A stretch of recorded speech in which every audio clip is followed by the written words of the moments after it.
Good afternoon, Crime Crunchies. Thank you so much for joining me here today. I am your host, Courtney C., a 27-year veteran of the media. I am so happy to now be able to bring you Crime Crunchies. Happy Sunday. Happy Sunday. Woo-hoo. Yes, I am so happy to be here today. We're going to be looking at some of the things that we probably all feel have in common. I've addressed some of this before, but the other night on my live with the amazing Boomer of Boomer Investigates, we talked about whether or not the reaction that we're seeing from really all the different family members, all of them kind of having different personalities, if that is a natural response. And Boomer, in his experience as a homicide detective with the St. Petersburg police, assured me that it really is not. And so I want to take a look at some other, cases that have been going on that have been in the public, some that you are familiar with, maybe some that you're not. And we're going to take a look at how the families that are not celebrities have responded to their unfortunate tragedy of a missing loved one. So I thought I would start before we get in that discussion because Sergeant Brian Cross, Aaron Cross, I always call him Brian. Sergeant Aaron Cross did an 8-minute interview with TMZ talking about the team's shocking lack of experience. And this came out yesterday. And I thought, well, let's just, I really appreciate him coming forward and risking the biscuit. So I thought we would take a look at that, and then we'll dive into what I have pulled up on my best friend, ChatGPT, aka Chad. So let me share my screen. This is your chance. Limited chance for you to subscribe to this show. You know you want to. We are the original Cool Kids Club, and you know you want to be a cool kid. So please subscribe, hit the bell so you get notified when I go live. I'm loosey goosey. I don't really have a schedule, but I'm pretty regular, about 5 times a week. So let's hit play and let's watch Sergeant Aaron Cross with the Pima County Sheriff's Department. About to get an inside look at what's currently going on in the Nancy Guthrie investigation from an insider, a sergeant who worked very closely with Sheriff Nanos and the Pima County Sheriff's Department. I'm going to be interviewing Sergeant Aaron Cross, who is the president of the Pima County Deputies Organization, and what he reveals about the way this investigation was conducted and all of the gaps in the investigation that were put in place from the very beginning is shocking. He also goes on to reveal personality conflicts within the department between Pima County Sheriff's Office and the FBI, and it paints a very interesting picture and sheds some light on what's going on today. Thank you so much for joining me today, Sergeant Cross. Yes, sir. Thank you for the invite. What do you do for Pima County exactly, and what's your connection to the Nancy Guthrie investigation? So currently I'm a sergeant. And while I'm not in charge of the investigation or in investigations, I'm the president of the union. So I'm kind of the mouthpiece for the deputies and detectives for Pima County Sheriff's Department. We are the largest union of the 3. Walk me through what you were told about the sergeant put in charge that first week of the investigation. He 6 months as a sergeant, no prior homicide case of his own. Like, who made that assignment, and did anyone flag that beforehand? No, he was placed in there nearly immediately. He was promoted to sergeant only in 2023, if I remember correctly. So he very rapidly went inside from patrol and then was assigned to homicide. I don't believe he put in for that. Usually those assignments are made by command. So command, for whatever reason, decided that despite the fact that he hadn't been in homicide before, that he was the right person for that unit. And so of the detectives on the scene, how many had homicide experience, if any at all? They all had, because they were in the homicide unit, but it was very limited. It was 3 years or less, all of them. 3 years or less. And so would you say they were novice homicide detectives? Is that experienced in your field? That's a fair characterization. You need a lot of time in homicide to learn. It's a complicated assignment. And so 3 years was not adequate in this case? No, and it was almost unheard of prior to Chris Nanos winning election, having someone with that little experience in homicide. If they were brought in, it would be one person being brought in, and the rest of the unit would kind of mentor that new detective to show them the ropes on how to be a homicide detective. I had a former homicide sergeant, a respected sergeant, explain to me that you can't even call yourself a homicide detective until you've been through trial. So it takes a while to learn the ropes. A lot of gaps in the initial investigation. Some detectives not even telling each other what witnesses they had interviewed. Had you heard anything from the get-go about a certain moment, a witness that was missed, or anything like that? Can you point out a specific gap to us, if any? As far as missed, I don't believe so. The issue was that it was a lot of duplication of work because we weren't accurately tracking who'd been spoken to. And so that was kind of the missteps in that part.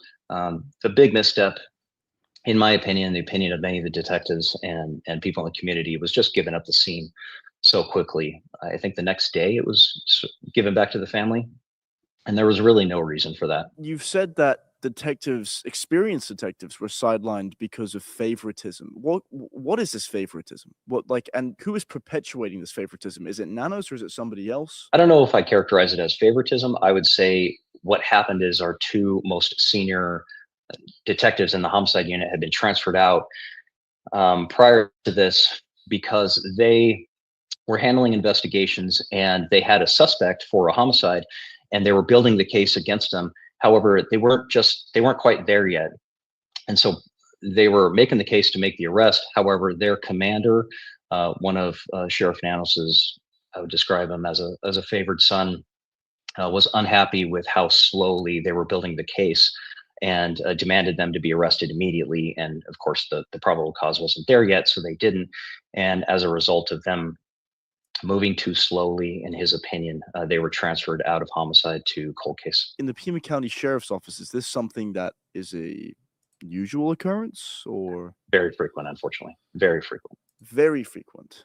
Okay. Besides intrinsic tension with the Pima County Sheriff's Office, there was also tension with the FBI. Was there a specific moment or meeting where it became clear the FBI felt maybe boxed out? For this investigation, that's unclear. I imagine probably pretty fairly early. It's well known, the sheriff's animosity towards the FBI and why. I believe you had former Chief Deputy Castigar explain that in great detail, and that animosity carries on to this day. So, credit to the FBI. They so far have established the best piece of evidence we've had so far in this case with that ring camera footage. I'm not sure where we'd be in this investigation without it, frankly. I'm glad you bring that up because I think what a lot of people are looking for right now is an update with regards to what evidence either Pima County or the FBI has. Can you tell us, obviously without threatening the sanctity of the investigation, if there has been some kind of a meaningful development in the Nancy Guthrie case? Not to my knowledge, but again, Wow. I've purposely tried to stay away so I wouldn't risk endangering the investigation by accident somehow. So they're hoping to solve this. Well, I should clarify, the sheriff and command staff are hoping to solve this case, in my opinion, from behind a desk. To your listening audience, the most surprising thing, if you drove to Tucson right now, would be, save for a single billboard along the freeway, you would have no idea that this crime even happened. There's not posters or reward pamphlets really being handed out, other than a few YouTubers took that upon themselves to do that recently. But typically on high profile cases like this, and I've helped out in the past, homicide, we would combine both investigative efforts from behind a desk with also street detectives who would get out and speak with our criminal element, our local criminal element, because what people need to understand about Tucson is it's kind of a big little city, and there's 1 degree separation from everybody here.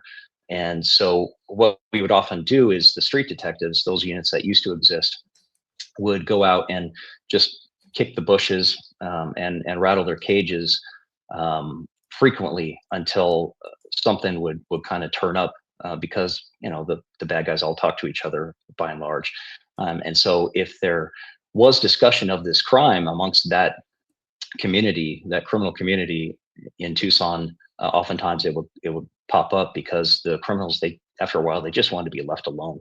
so that you would kind of turn them into unpaid informants just to get the heat off their back. You've confirmed that one of the sideline detectives was brought back into the investigation and put on the task force. Can you tell me who this detective is or what kind of experience they have? Well, without mentioning his name, I'll tell you that he has over 10 years experience in homicide. He's a great detective. And so I think the command staff and the sheriff felt a little heat about the lack of experience. And so when they created the task force, they decided to, for this one case, to put their put it behind him and the animosity, and bring him out of cold case and make him part of that task force, which is a great thing. So the case is, I believe, still technically assigned to one of the homicide detectives that responded initially. However, they're really working it more as a collaborative effort. So it's kind of it's a team case, I guess, at this point. And so would you say this detective that was brought back onto the task force has the most amount of experience? Oh, certainly. That's good. Okay, so I'm seeing in the chat that a lot of people are saying that this got pulled. And we just listened to him. I guess we need to maybe compare what Aaron Cross is saying in this interview versus what he had said before. So can someone clarify why this had gotten pulled? If you know why this got pulled, because I found it in an article on the Daily Beast and the link went through to TMZ and it looked like it was on their channel. Interesting. This is the article on the Daily Beast. Troubling new details revealed in Nancy Guthrie. Pima County Sergeant says inexperienced detectives' intentions with the FBI may have hampered the investigation into the 84-year-old's disappearance. And then let me click this and pull up the TMZ article. I just clicked and played the video. Please hold while the computer is thinking. Okay, so this is from yesterday at 1:13 PDT, Pacific Daylight Savings Time, and initial Nancy Guthrie team didn't have much homicide experience. Nancy Guthrie investigation was in trouble from the get-go because of the team's shocking lack of experience, which I think we've heard before. We sat down with Sergeant Aaron Cross, the president of the Pima County Deputies Organization, a union representing sheriff's deputies. And again, he confirmed that they don't have a suspect, but he also said that he is keeping himself away and probably not asking too many questions just because he does have a lawsuit and there's some animosity there. So he's probably trying to not contaminate. And I know Jen from Thornbridge X Unfiltered said when she called the Tucson station with her Mexico tip that they told her at that time that they're not sending it to the sheriff. They're sending all tips to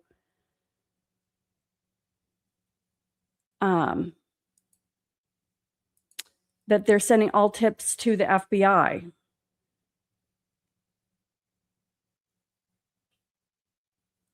Let's see. Vicky. Hi, Vicky. Good afternoon. I had rewound to hear if I heard right that they were arrest ready and it got pulled watching. Interesting. Major Rammer Jammer. Hey. Rama Jama Jama. Rama Mama Mama. Okay. All right, so let me stop this and let's go ahead and get into, really the crux of what we're talking about today. And that is, we're going to look at some information about the family and their reaction. And, life isn't fair. I try to be fair. I don't think I sound like I'm being fair.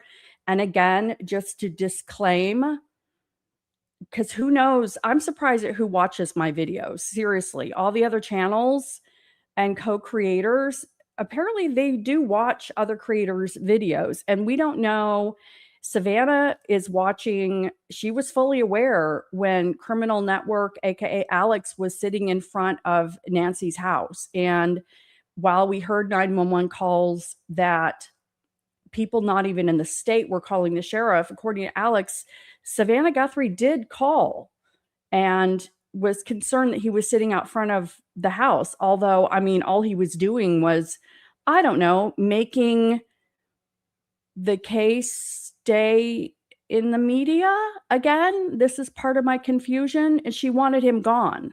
Okay. Mixed messages.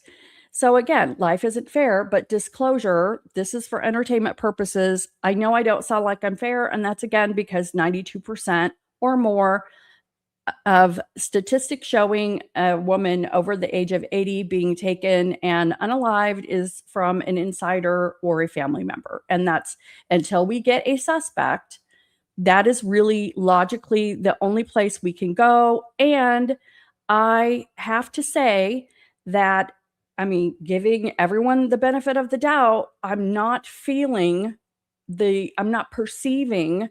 the love from the family as far as really trying to keep this in the limelight. And we're going to look at other families. Hey, Maxie Doodle, in my opinion, the case has gone south because everyone has an agenda. I would love Courtney to do a video on that. Nanos, Patel, Cross, Krieger, the investigators, Kelly, Cameron, and everyone has a different agenda, right? Right.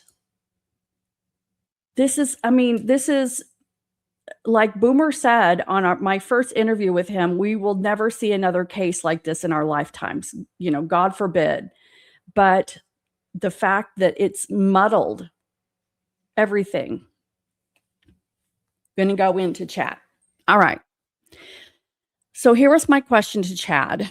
Savannah has posted messages that seem to say two different things. She wants help, but doesn't want YouTubers talking about her mother. Okay, that's what I feel. I think you guys agree. The family has asked anyone close to the family to not talk about Nancy. All right, this is the church lady. This is Kathy Lee Gifford. The church friend hung up on Karen McDonough and did not want to talk about Nancy. Can you share why psychologically Savannah would not want her mother discussed, but she still wants help? Very confusing. And it's like, yeah, I want to see why she wants help, but certain kind of help. All right. So Chad said yes. And I think the distinction you're noticing is psychologically important because please help us find my mother and please stop publicly analyzing my family can coexist, even though from the outside they can look contradictory. Savannah's August 1st plea is a particularly good example. She said the family was begging for help.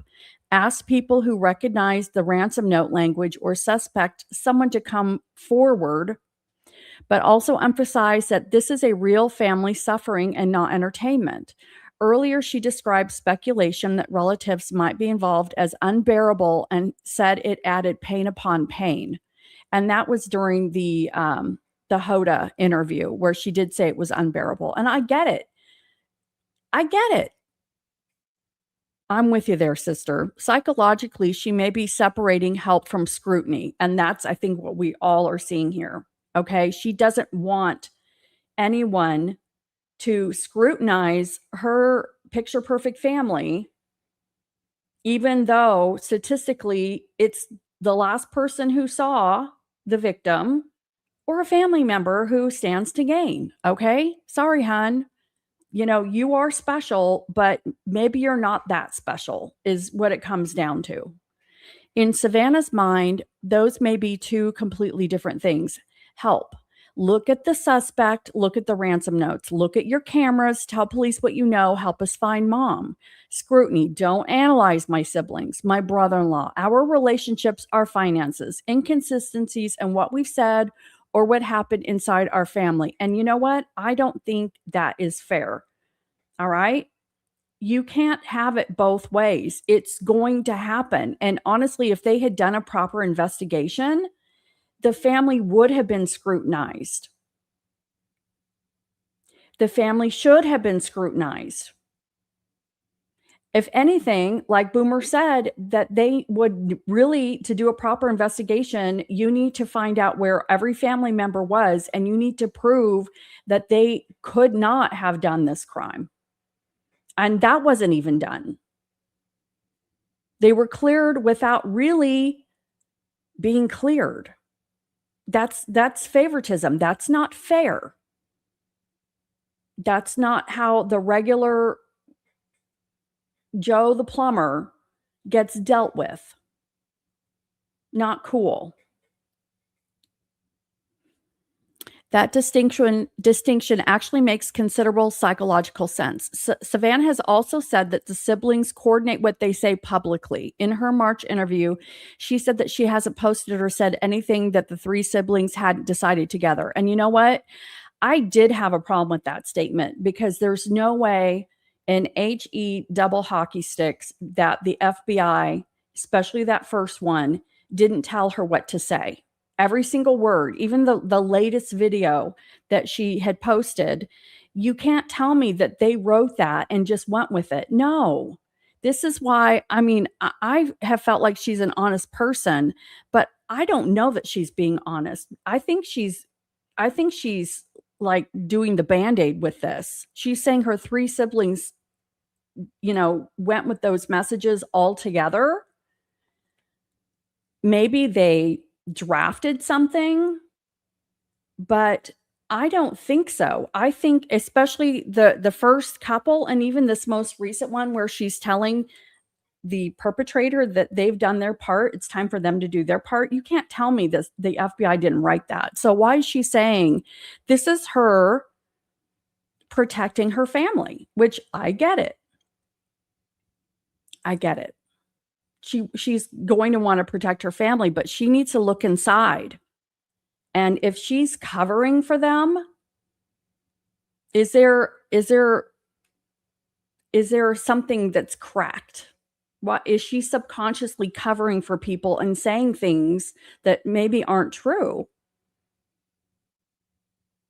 to get the heat off of certain people?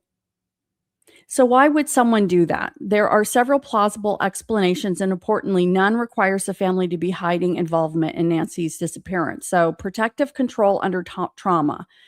A kidnapping or disappearance creates an almost total loss of control. You don't know where your loved one is, what happened, who did it, or whether you'll ever get answers. Controlling information can become one of the few remaining things the family can control. Agreed. I'm a control freak, and yes, crazy situation they're in. Protecting Nancy's dignity. To Savannah, Nancy isn't a case. She's mom. Hearing strangers dissect Nancy's home, marriage, children, how the children were taking care of Nancy, aka where's the subscription? Where's the life alert? Who was really taking care of Nancy? Was she taken care of enough? Those are really questions that are going to make someone really pissed off and defensive. Protecting family members from suspicion. This one seems especially relevant because Savannah has specifically spoken about how painful theories involving relatives have been. Once online discussion shifted from where is Nancy toward could someone close to Nancy be involved, Savannah's attitude toward independent coverage could understandably change. Fear of misinformation becoming permanent. Savannah is a professional journalist. She knows better than most that repetition can turn an allegation into something audiences remember as a fact. A YouTuber might say, I'm just asking whether X happened, but thousands of viewers may walk away remembering X happened. Protecting the investigation. Families are sometimes asked not to disclose particular information because investigators want to preserve facts that only the offender would know. Correct. But they now know that they held back too much. They are still holding back too much, in my opinion. We don't even know what color Nancy's jammies were. We don't know. There are bodies that have now been found, bones actually, that have been found in the Tucson area. Is there material around those bodies? We don't know. I mean, Pima County sheriff and whoever responded to the call of the skeletons and the bones being found, maybe they know what color her jammies were, but why don't we know what color her jammies are? Is that something so secretive? But here's where I think your confusion is legitimate. The public is being asked to do something unusually difficult. Pay very close attention to this case, but don't pay attention in the ways family doesn't want. Yeah, it's like a moving target. All right. Let's see. You want help, but can you be more clear on what type of help you want? Because apparently the YouTubers and the people watching these episodes are the wrong type of help. That's a narrow needle to thread. The family needs people talking about Nancy because public attention generates tips. JLR, I wasn't watching it, but apparently he was talking to someone, and I'm paraphrasing here, but he was talking with someone, or there was someone near the sheriff's department, and I think someone was asking questions, and even the person they were talking to still didn't know who Nancy was. And not that he needed to, but on Thornbridge X last night, Jen and Glenn did a wonderful interview of a Bitcoin crypto expert. He didn't know what the ransom note said. And again, not everybody's following this, but there are people in the community that don't know. And that to me is a problem. That's a huge, everyone in Tucson should know who Nancy is, know enough details that if they see something, say something, and they just don't know. So, hello. And we're going to look at other families, just regular people who have had loved ones go missing, and let's see what they did, what they're still doing. All right. It's fair, because not only does this investigation stink like a nasty fish with its fish eyeball popping out, it's nasty fish gills that stink, but how the family is handling this stinks too. The family needs people talking about Nancy because public attention generates tips. Savannah herself has repeatedly used enormous public platforms to keep Nancy's case alive. Her July 27th message explicitly asked whoever knows what happened to help us find her and tell us where to look. And to be fair, she probably only wants to hear from people who were involved at this point. I mean, and that's a fair statement. On August 1st, she broadened that appeal. Someone may know something, suspect something, or recognize the ransom note writing style. And we're all, babe, go look in the mirror. Everything she just said.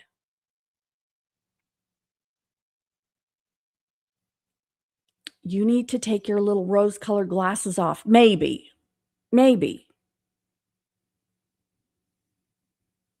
So public attention isn't merely incidental. Public participation is part of the family strategy, but public participation cannot realistically be switched on only for approved questions. That's where the tension comes from. And the church friend is an interesting example, but I'd be careful with it. Okay, why, Chad? If the account you're referring to is accurate and Nancy's church friend initially spoke and subsequently decided she didn't want to discuss Nancy anymore, there are many innocent psychological explanations. Yeah, I get that, Chad. But you know what? We now know that people have been asked to not talk about it publicly. So I'm not even going to finish reading this because we know that they have been asked. And we know because Kathy Lee came out and said, I was called by a family member and a coworker. And she as a result, actually didn't go on TV or something. All right, so let me go on to my next question. Savannah says she is looking for her mother every day, but she lives and works in New York. This is also very confusing. It's just why? Why say that? No, we all know you're not physically out there looking for your mother unless she's at the bodega ordering a turkey sub and she's looking. I don't know. So Chad says, yes, and I think the wording matters enormously here. I checked Savannah's actual August 1st statement. She didn't literally say that she personally conducts a physical search every day. She wrote that she, Mike, Cameron, Christine, Annie, and Tommaso spent every waking moment thinking of her, longing for her, looking for her. I'm sorry. Maybe I'm too literal, but she's saying they spend every waking moment thinking of her. That makes me think that they are thinking of their mother, longing for her. Of course they're longing. They miss her. This is a disaster, and looking for her. So you're telling me that we need to say that some of the sentence is literal, but we need to interpret which parts of the sentence are not literal and just go with it. Okay. And she's carefully having at least her PR husband. Thank you for the jewels, bling bling. Her husband, who is a maestro in crisis management, and you know what? He founded this business. I'm just going to say, I'm not sure that he's that good at it. Maybe he missed his true calling. You can found and own a business, but maybe not be the best PR person, because I think that they've failed. I think that they have not quite done what they could have, considering her platform. So then she said they are determined to find out what happened to her so they could give Nancy a proper goodbye. So there are two quite different interpretations. No. Wording, I'm taking this all for what she's saying. She's not doing double entendre, if that's a word, entendre. She's not doing double speak. She's spending every waking moment thinking of her, which I believe. She's longing for her, which I believe. And she's looking for her, which why wouldn't I then believe that part? If she's looking for her, and when you have a missing loved one, that usually means that you're out at a call center. You've created a call center. You're getting volunteers. You're printing out flyers. You are taking every interview yourself with the media, getting information out. Here were the colors of her pajamas. This is what this guy did. We have more video. This is what he did. We're not sharing all the video, but this is what he did before. And this is what we see on video after. And it's too troubling to share with the public. It's too disturbing. So we're not sharing that. But this is what we saw. We saw her leaving the house under force. And we saw him walk off on the video. That was, thank you, Google. We don't even have a thank you to the Google. There's no public thank you to the Google for going in to my cheap ass non-subscription Nest camera. Thank you, Google. And for somehow scraping relics of 2 videos, which we were only told 1 video and 1 still image from January 11th. But apparently Nanos, with his Nanos math and diarrhea, now we've seen that there are apparently 2 videos, but we're not allowed to, and I get it, not see what's on the videos before and after the pieces that we have seen. But why not describe what we see? Why not tell us what pajamas and what color she had on? Because guess what? The woman heard in the 911 call that was supposedly hanging out of a car screaming. Maybe if we knew what color her pajamas are, somebody could look back in their memory and go, okay, it's not her because this person had on a black outfit. I think that that's what they said. She was wearing black. Well, what if Nancy had on a light blue pastel nightgown? Big difference. He's going to go, okay, that was not Nancy hanging out of a car screaming. That's helpful. And you know who that helps?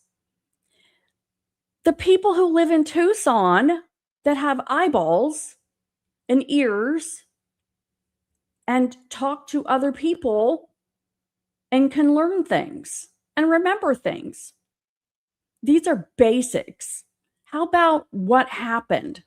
Which way did they walk off? Did he carry her? Was there a car? How did he actually end up getting in? Maybe we need to know that now. Maybe we need to know that, because if this person picked a lock, do we know someone? Cousin Joey can pick a lock. Cousin Joey's 5'9". Cousin Joey, will do anything for a buck. Okay? And if they seriously, according to Aaron Cross, if they seriously do not have a suspect, what the hell are they doing? They need to loosen up the belt a little bit and maybe come back to the public and say, here are 3 pieces of information. Can you search your memory? Well, guess what, guys? It's now almost 7 months now. People's memory fades. I might have thought I saw a woman with a pastel blue. Well, it might have been purple. My memory's getting worse every day. Why would they wait for people's memories to go bad? All right, I'm getting on my soapbox. Yeah, we have nothing. The only reason why we have the ransom notes, they didn't do no one sat down and said, here's our strategy. It's now time to release the notes. This was our plan. It was the plan. Every day we sat down and said, is it time to release the notes? No, it is not time. Don't you dare. Do not release the notes. You know what? If I find you releasing those notes, I will terminate you and I will blow up your house. Do not do it. No. You know what they did? They saw Brianna on Crime Junkie say, guess what? Here's the notes. Do. Oh, now it's time to release the notes. Give me a break.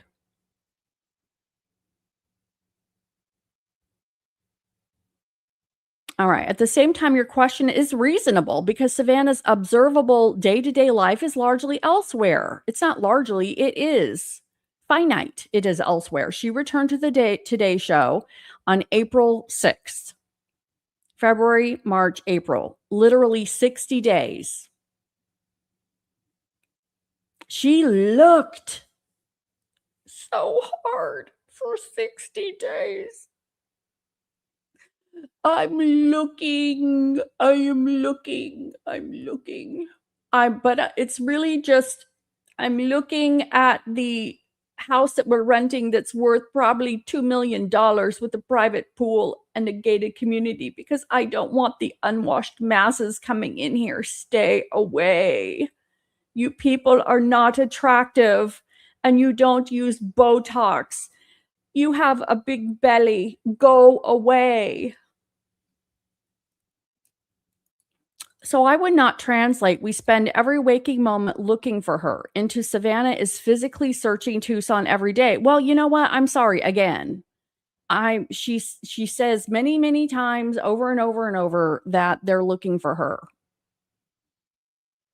No one has seen her do anything but flee from disgusting people of Tucson. Disgusting. JLR had a live where he was with Alex after the court date in DeJuice, and 857 came in and they were eating at Burger King.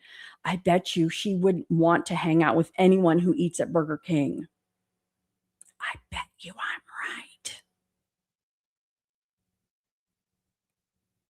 But there's a more interesting question underneath yours. You're really noticing a difference between literal behavior and emotional language. I am. Ooh. When someone says, we will never stop looking. Ooh, you know who that makes me think of? Brian Hooker with his old lady who just miraculously fell out of the dinghy in 3 feet of water. And, he was just, I'm going to get you, Lynette. I'm going to get, and she wasn't screaming anything. And he ended up floating for 9 hours in 3 feet of water, crystal clear. And then when he got out of jail after 5 days, because they didn't have enough evidence to hold him, said, I will never stop looking. It will take a higher power to stop me from looking for my wife, Lynette. And then he left the next day and he never returned. Oh, Brian Hooker, how your heart must ache for this tragedy. And I feel the presence of the Guthries looking and looking and looking. They've looked behind corners.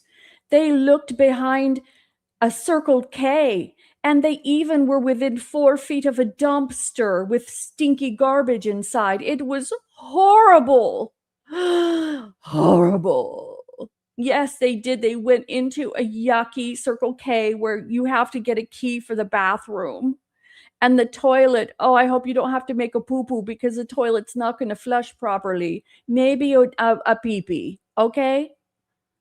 You could probably make a pee-pee in that Circle K potty because it's unisex. There will be a guy using that potty either before or after, but oh, do not make a poo-poo. It's not going to work. I'm looking everywhere. Just not at the Circle K. I can't make a poo-poo. Think of a parent of a decades-old missing person saying, I've searched for my daughter for 25 years. And that's what we're going to look at in just a few minutes. And there are people who are visibly out there searching. Really searching. People that don't work on the Today Show. People that would risk going into a Circle K and doing a number 2 and hope it flushes properly. They would go out and they would do what they had to do. Good afternoon. It's my friend Lisa. I would like everybody, if you like Lisa, just give her a little wave in the chat. Just do a little hello. Send her an emoji. Yeah, I'm kind of emoji. And in the description is a link if you'd like to buy her a cup of coffee. That would be great. She has a show, Crime After Dark HQ. Also check out her channel and give her a subscribe.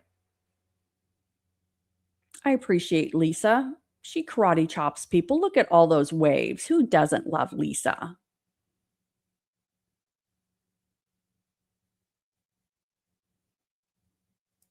Please do not forget to hit like. I'm watching all you people. We have 400 people in. Let's see how many likes we've got. Oh, we're getting pretty good. 144. Everybody take a moment and hit the like. In unison, go ooh, boom. And subscribe. Oh my gosh, yes. You can tell all your friends.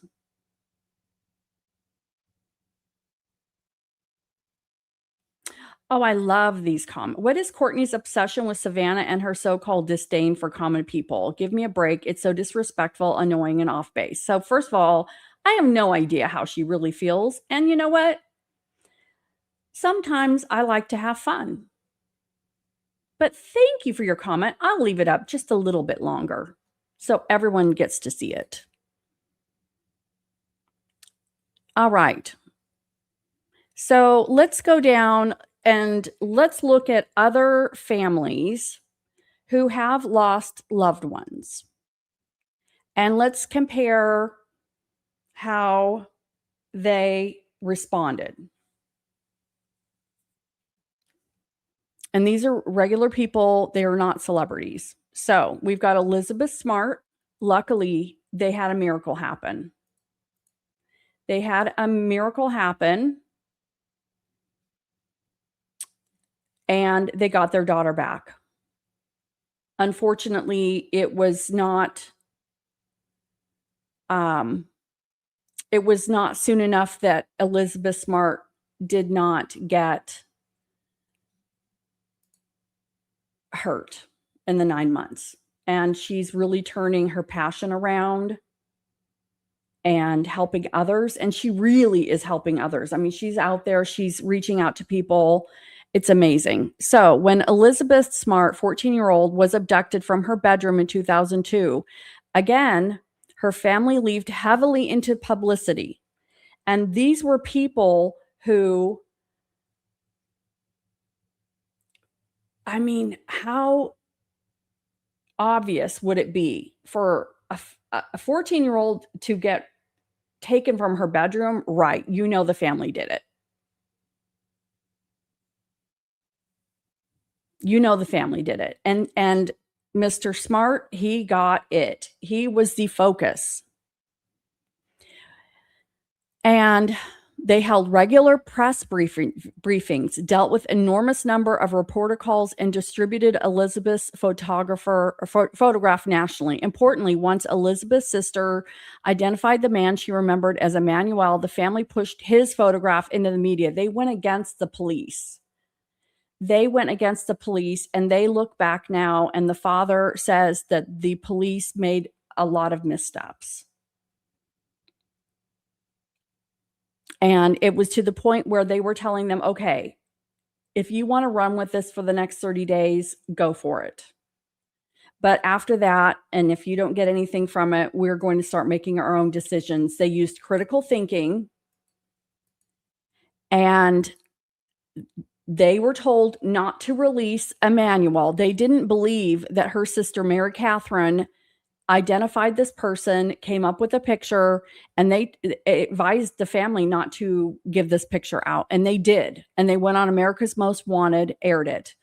And that publicity ultimately mattered because people recognized him, and Elizabeth was recovered alive. And if they had released the picture even a month or two earlier, when Mary Catherine had the memory, they could have gotten her back sooner. And luckily they did. It's a miracle. The family eventually stopped the regular press conferences after several months, but that was after an extraordinary intensive media campaign. And guess what? The father, who was a prime suspect for that entire time, he's still talking about it. And again, Elizabeth Smart is on the bandwagon. You see her on the latest iteration of America's Most Wanted now, and she does help people who have lost loved ones or missing. So Madeleine McCann, guys, I'm not sure if you're familiar, but she's darling little girl. I think she was 2 or 3. So Kate and Jerry McCann are perhaps the strongest comparison for what you're examining. They believed somebody in the public possessed the missing piece of information, so they deliberately sought enormous publicity.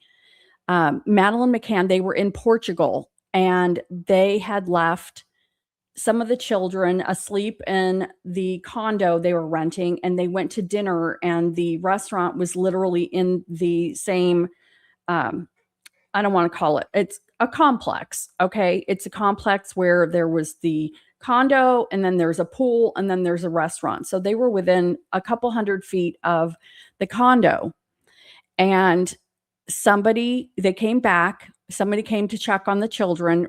They took turns checking on the children, and the bedroom window must not have been locked because the window was open, and Madeleine McCann was taken and never seen again. Heartbreaking. And again, the parents were attacked and held responsible, although there was never any evidence that they did, but they are still talking about it. They still, think that there's some sort of a human trafficking organization that took her. So they believe somebody in the public possessed a missing piece. Jerry said that was why they campaigned so vigorously. Even with the heat being on them, they still got out in front of cameras. They hired professional campaign help, traveled to other countries, appeared on television, distributed posters, created a website, released age progression images, and repeatedly appealed directly to the public. Nearly 2 decades later, their official website still asks people for information and provides downloadable missing person posters. Does anyone know, is there a website for Nancy Guthrie? Did the family put together a website for Nancy Guthrie? Do we have a website? No? I don't think so. I probably would have heard of it by now. I don't think there's a missing person website. Interesting. What's particularly interesting for your comparison is that the McCanns themselves became subjects of enormous public suspicion and criticism, yet the publicity campaign continued. They certainly fought back against allegations and invasive coverage, but they did not respond by abandoning public attention, and that's what you do. The family's philosophy was keep Madeline's face everywhere, even though publicity brings scrutiny of us too. And that's what you do when you are desperate and you are begging. You don't care. If you're talking about me, at least you're talking about the case, right? Natalie Holloway, 18-year-old, went to Aruba, never came home. Beth Holloway, the mother, became the public face of the search. Natalie's mother, Beth, became almost inseparable from the case. Natalie's disappearance became a national media phenomenon. Cable networks covered it relentlessly, sometimes to the point of criticism that the story had essentially become serialized television. Beth repeatedly appeared publicly, traveled, pursued leads, and kept pressure on the investigation. She eventually turned that experience into advocacy for other missing people. Pay it forward, right? Are we paying it forward? I mean, we wrote a nice check to NECMEC, which I love. The family did send $500,000 to NECMEC, which is a national center for children. And I'm drawing a blank on and that's really rude because I'm a really big fan of it. Of course, I'm going to forget what it stands for, but it's for children, missing children, okay? Exploited children, all right? Beth repeatedly appeared publicly, traveled, pursued leads, and kept pressure on the investigation. She eventually turned that experience in. Okay, well, I just read that. This is an important psychological contrast. Beth appeared willing to tolerate tremendous media attention because she believed attention created pressure and potential information. And guess what? It does. Of course, that doesn't mean every family should have to tolerate every allegation made about them. Their family philosophy was keep talking, keep pressure on the case, don't let Natalie disappear from public consciousness. Kristen Smart. The family kept pushing for decades. This one is particularly relevant because Kristen disappeared in 1996 and her body still hasn't been recovered. What a nightmare. Her family maintained billboards along Highway 101 and repeatedly spoke with reporters to keep attention on Kristen. They were also publicly critical of aspects of the original investigation. Then something remarkable happened. Chris Lambert created the Your Own Backyard podcast about Kristen's case. Instead of treating an independent creator as necessarily harmful, Kristen's family ultimately recognized the value the renewed attention brought. Authorities themselves acknowledged that the podcast generated witnesses and information investigators hadn't previously possessed. Paul Flores was eventually convicted of Kristen's murder, and in 2026, 30 years after Kristen disappeared, the Smart family is still publicly asking for help bringing Kristen home because her remains haven't been located. All right, let's see if Kristen Smart has a website. If I can spell it right.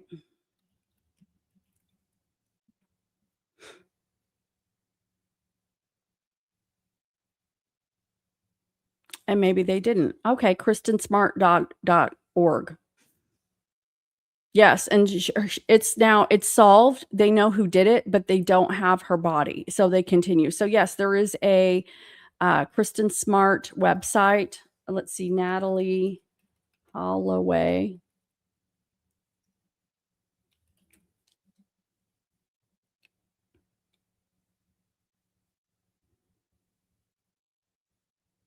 I'm looking to see if there's a Natalie Holloway website.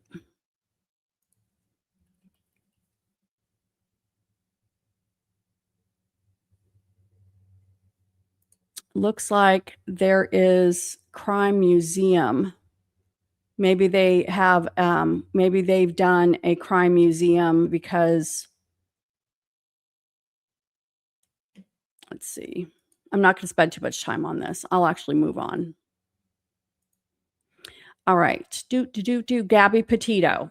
All right. And this was actually a somebody out in the middle of nowhere looked back at their camera and realized they had taken a picture of a van. And when they went back to that latitude and longitude, they actually found her body. Gabby's disappearance happened in an entirely different media ecosystem. Social media users became heavily involved. Some public contributions were useful. Others became misinformation, insensitive speculation, or attempts to gain attention from the case. After Gabby's death, her family didn't retreat from that ecosystem. They converted the original Find Gabby social media presence into platforms highlighting other missing people.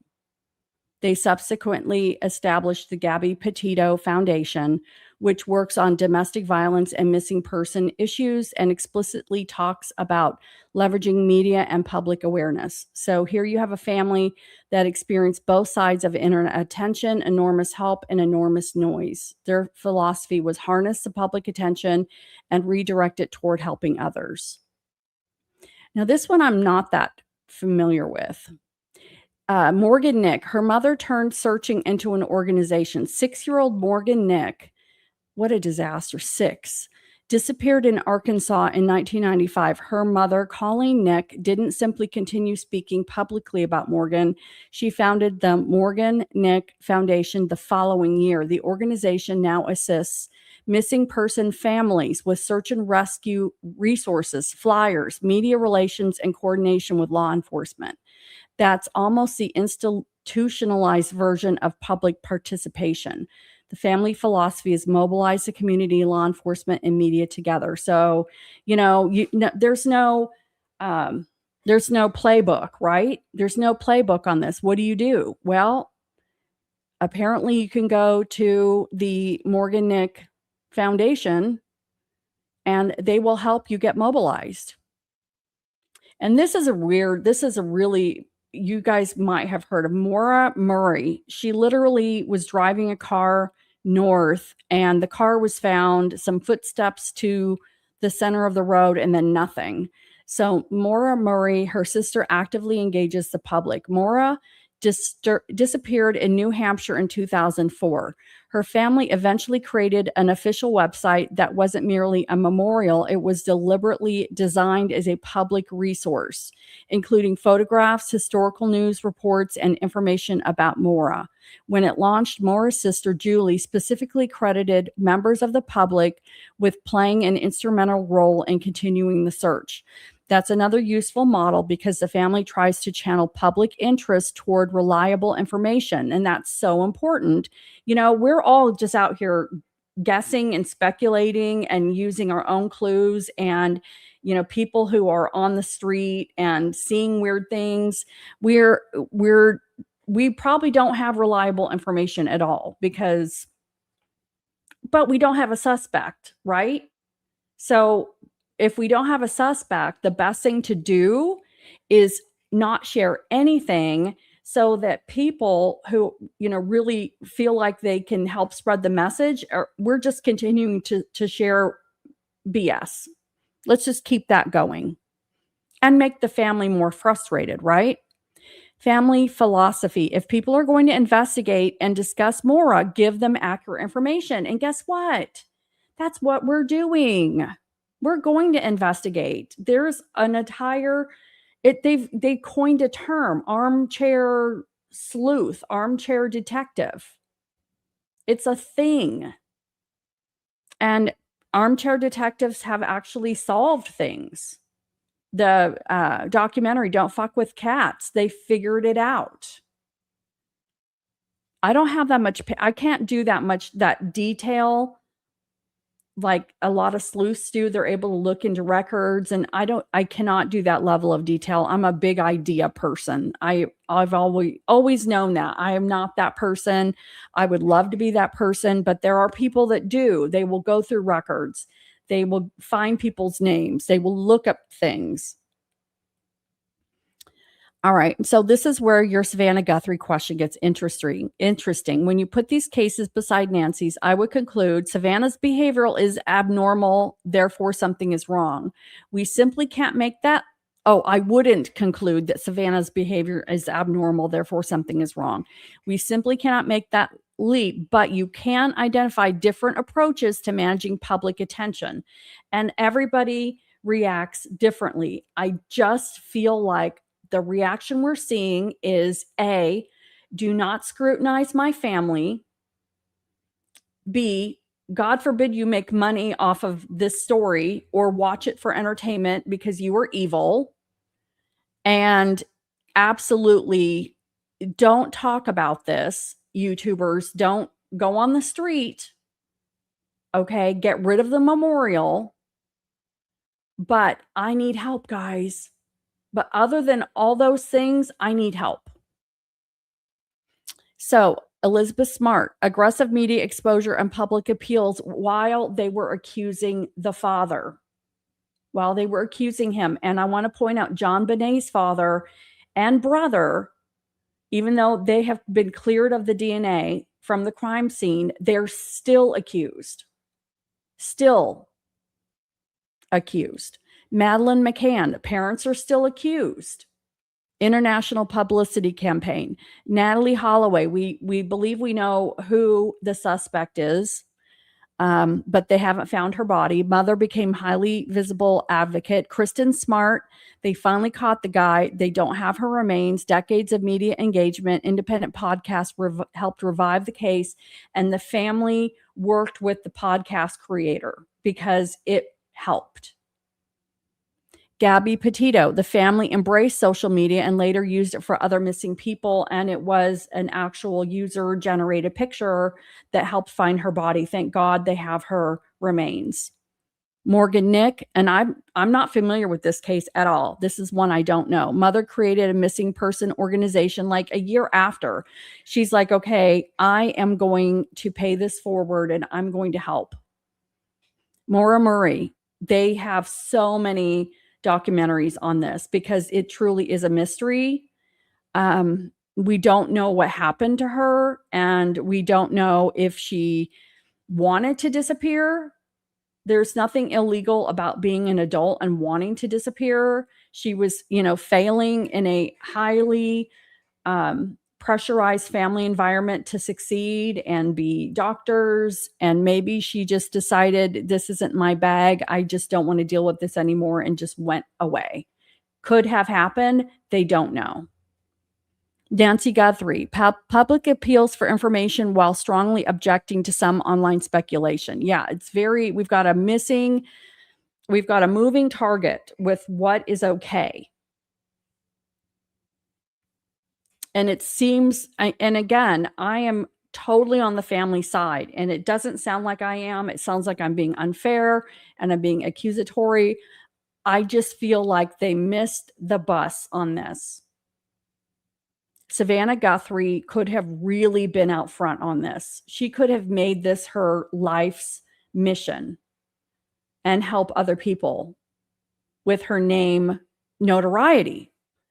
But instead, I really feel like this is just about her reputation and her image.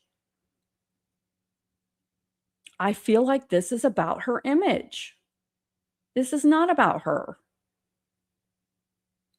And you know what? If there's more information that can help, it needs to come out. And I bet you anything, all these people on this list, if they had more YouTubers out handing out flyers and talking about it, they'd be so happy. Oh, this is a really good point, Courtney, but I think that Savannah is compromised with NBC and the status quo, so she cannot be like most of it. You're right. You're right. And I think that that's really a shame. If she is compromised with NBC, then I'm sure she could she could probably start her own podcast at this point and make a living. She's chosen to go back to NBC. She chose to go back and do a exclusive interview with Hoda that they got a lot of money from. And, we don't know what her decisions are, and I do think it's healthy that she went back to work. I really, really do. There's nothing more she could have done. I think it's completely healthy. So, but I agree with your assessment. I agree. I agree completely. And you know what? We can agree on a lot of things. This whole thing just doesn't make sense.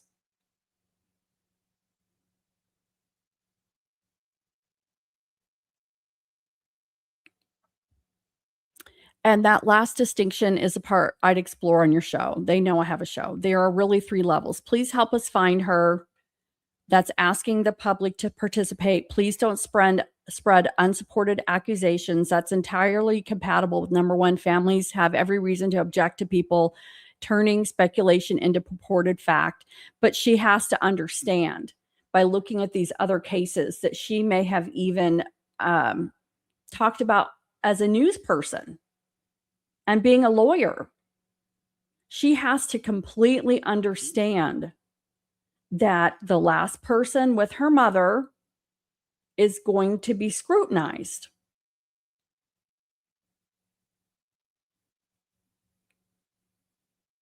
And I guess if that's keeping, her name in the media and people looking, because there's still so many people that don't know in Tucson about Nancy. They don't know. They have no idea what's going on with it. Please don't investigate or discuss people close to her. If that's what is actually being requested, that's different. And we know it is because investigators routinely examine a missing person's victimology, relationships, routines, finances, communications, conflicts, acquaintances, and the people who had access to them. That doesn't mean those people are suspects. It's how investigators reconstruct someone's life. And agreed, they probably already interviewed. They may have interviewed the church friend more than they interviewed A&T.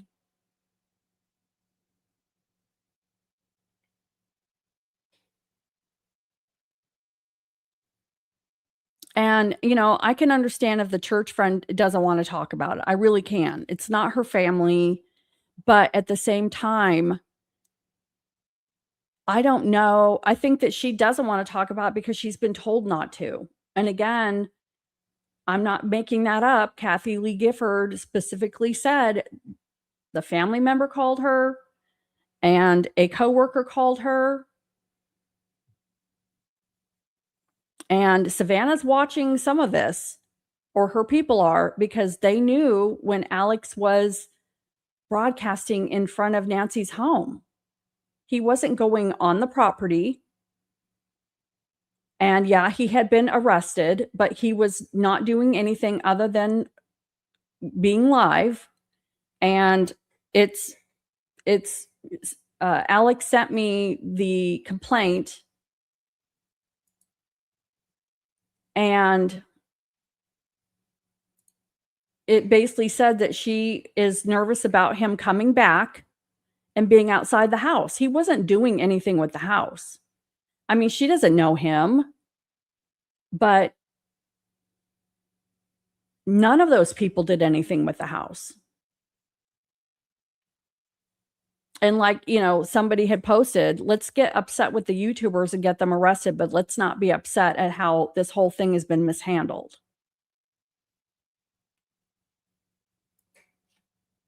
I mean, even if they get somebody, we've talked about this a few times, you get a good defense attorney like Alan Jackson,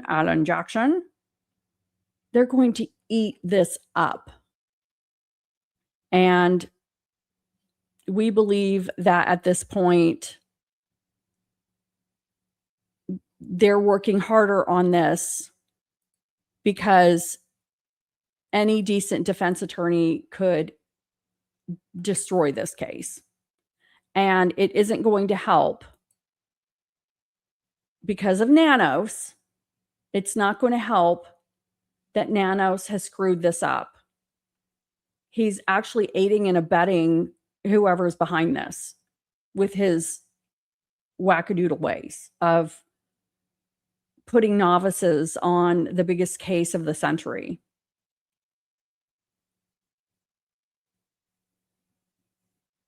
Wackadoodle. Wackadoodle rhymes with poodle.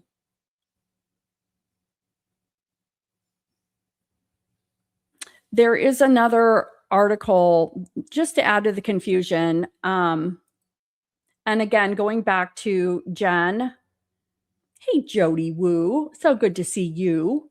Going back to Jen's on Thornbridge X, talking about how she called in her Mexico tip to a Tucson TV station and was asking, okay, should I expect a call back? And I'm paraphrasing, like, should I expect to hear back from the sheriff department about my tip? And they're like, well, we were told not to send any tips to the sheriff department. We're sending it to the FBI. And that's two things. It's either like Jen kind of hinted to her, like, okay, well, that means that somebody either took her across state lines or took her into Mexico. So the feds have it. So the FBI is in charge. Or could that mean that the TV station is like, look, Nanos is a joke. We're not sending anything to him. Let's just send it to the FBI and let's let them handle the tips. Okay. So maybe they don't have any, they may not have any, what's the word? They don't have any, they don't trust him. All right. Someone help me with the word. You guys are really good. They don't have any confidence. They don't have confidence in them, which is really too bad because he caused this nightmare and there was bound to be something that happened in Tucson that was going to be affected. And so his egomaniac decisions gutted a department, and here are the repercussions. All right, so let me share my screen. This is another chance. You guys, you got another chance. You know what this other chance is? To subscribe and be a cool kid. What? Oh, yeah. Kool-Aid. Please subscribe and hit that like button. How are we doing with that like button? Boo-doo-doo-doo. We've got lots of likes. We do. We have lots of likes. Let's keep hitting the like button because it helps the algorithm and it helps get my crazy stuff out. It's real talk. All right. So Attorney General Todd Blanche says it wouldn't be the best course for the FBI to take over Nancy Guthrie investigation. Blanche's comments come after state investigators released 2 ransom notes purportedly sent by those who connect. Okay, so let's see why Attorney General thinks it's best for the FBI not to take over the case, which maybe they have. Attorney General Todd Blanche said Sunday that he doesn't believe it would be the best course of action for the FBI to take over the investigation into the disappearance of Nancy Guthrie in Arizona, but added that federal investigators are providing as much help as possible. We are working as hard as we can with the state and local law enforcement in every area. That means not only providing assistance with manpower, but any sort of forensic assistance. Okay. That's not what Nanos said. Nanos says that the DNA is at 50,000 different DNA labs across the country. Nanomath.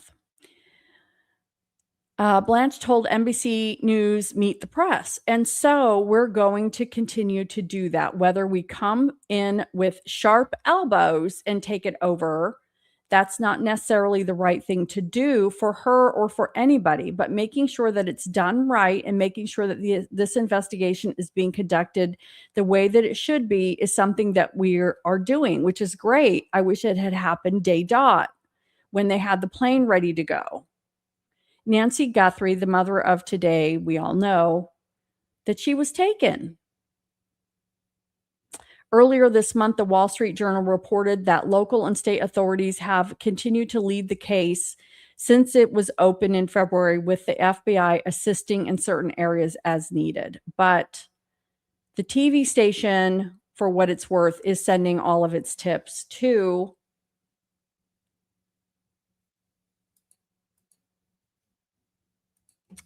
the FBI. So again, we don't know. Guess what, guys? We don't know. Shocking.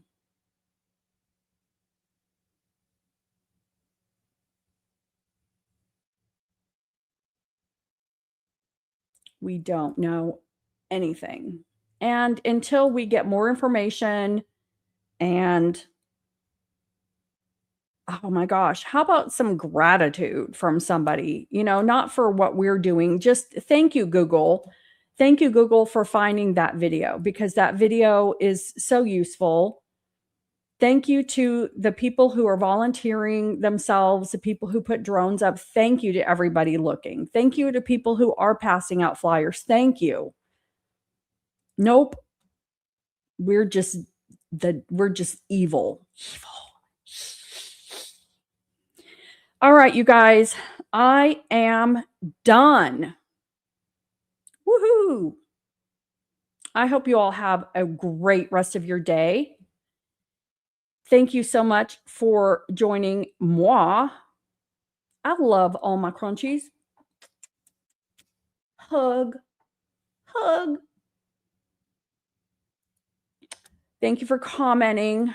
Thank you for subscribing. Thank you for liking. Thank you for coming back. I just want y'all to come back and hang out, be my best friends, and eat peanut butter sandwiches. All right, so I'm going to let you guys go on with your day. Stay in the AC. It's a hot one out there. Don't forget to tune in and hit that bell. I will catch you on the flip side. And toodaloo.